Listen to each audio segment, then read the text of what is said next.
Tem um tipo de lembrança que não volta por cheiro, volta por um som. E Ultra Seven é exatamente isso. Se você achava que Ultra Seven foi só Ultraman 2, você foi enganado pela cor vermelha. Ultra Seven nasceu para ser o Star Trek do Japão.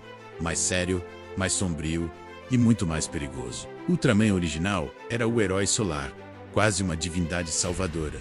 O Ultra Seven era um soldado infiltrado. Ele não te pede para brincar, ele te pede para sobreviver. Hoje, vamos dissecar por que essa série de 1967 ainda é considerada a maior obra-prima da Tsuburaya. Para entender o tom de Ultra Seven, você precisa entender o mundo em 1967.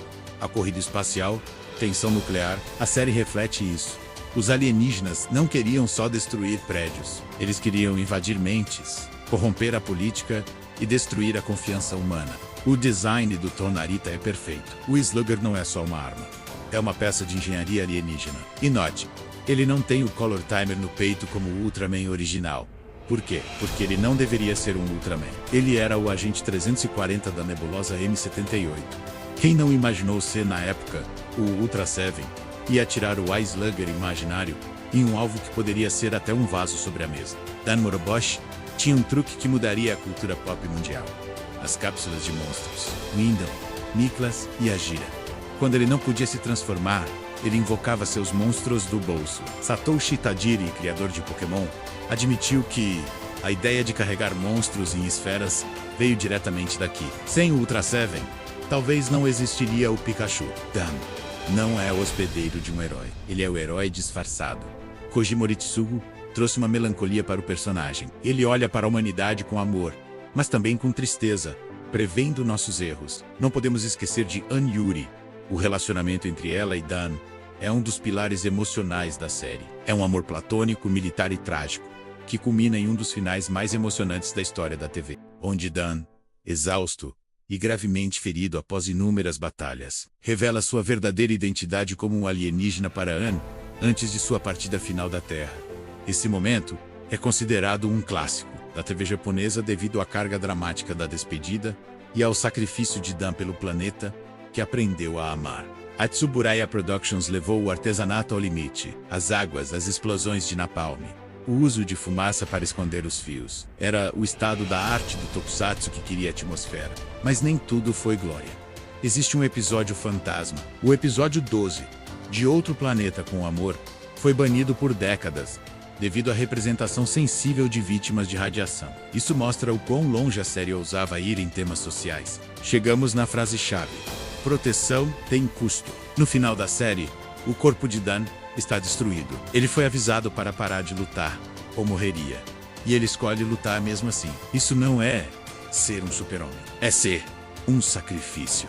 Hoje vemos o filho dele, Ultraman Zero, dominando as telas. Mas a sombra do pai é gigante. Ultra Seven não é apenas uma série. É um tratado de ficção científica que prova que efeitos práticos e uma boa história são imortais. 3 mudanças fazem você sentir isso: o tom, o protagonista, e a forma de filmar, a ameaça. E o design é a assinatura. Ultra Seven é reconhecível em 2 segundos.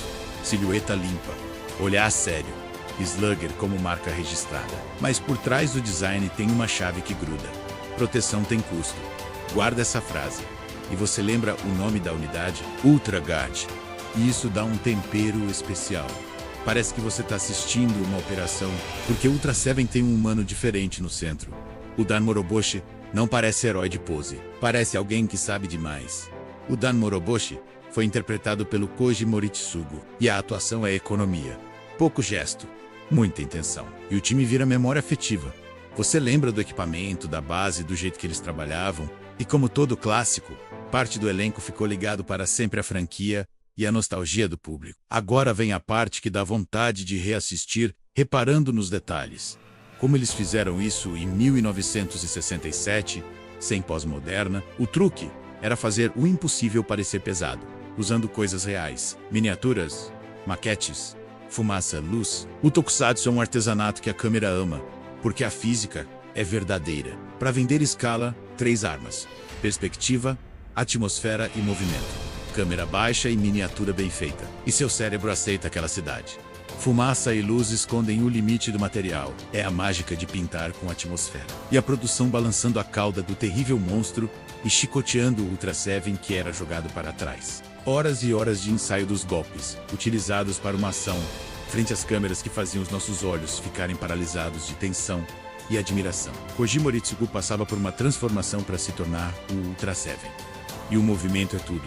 Quando o monstro parece pesado, é impossível não acreditar. A direção fecha o pacote. Mais silêncio, mais espera, mais tensão. Tudo isto era arte. Efeitos especiais produzidos com raça, arte e muito suor. Muitos anos se passaram, mas os efeitos de hoje não chegam nem perto do que nos era apresentado. Era força, trabalho e coração. Hoje só automação, e a automação transformou o que antes era puramente artesanal em uma combinação de tecnologia. Ultra Seven não tem medo de te deixar desconfortável por alguns segundos. E por isso funciona até hoje. Quando uma coisa é bem desenhada e bem filmada, ela atravessa décadas. Ultra Seven atravessou porque virou símbolo. No Japão marcou porque levou o tom sem perder o espetáculo. E fora do Japão, virou porta de entrada. Você chega por curiosidade e fica pela atmosfera. Temas com consequência, design icônico, efeito prático com física real e episódios com identidade forte. Essa é a receita. E lembra da chave? Proteção tem custo. Por trás do monstro tem decisão difícil. E isso é o que faz virar clássico. Não, realmente Ultra Seven não foi Ultraman 2.